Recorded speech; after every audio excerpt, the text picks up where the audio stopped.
Звільнення полонених без кримських татар лише укріплює позицію Росії в Криму. Таку думку висловив голова Меджлісу Рифат Чубаров. Окупант вважає усіх заарештованих на півострові своїми громадянами, і саме тому їх і немає в списку обміну. Нині країна-агресор незаконно утримує за ґратами 130 громадян України. Переважна більшість з них – це кримські татари.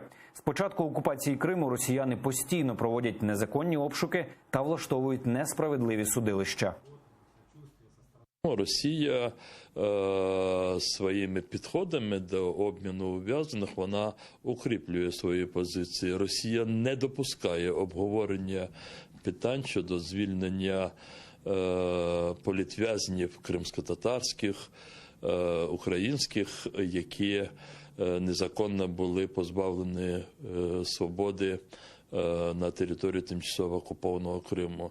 Отже, Росія нібито навмисно указує на те, що, мовляв, це моя територія, ці мої громадяни, і я можу з ними робити все, що завгодно.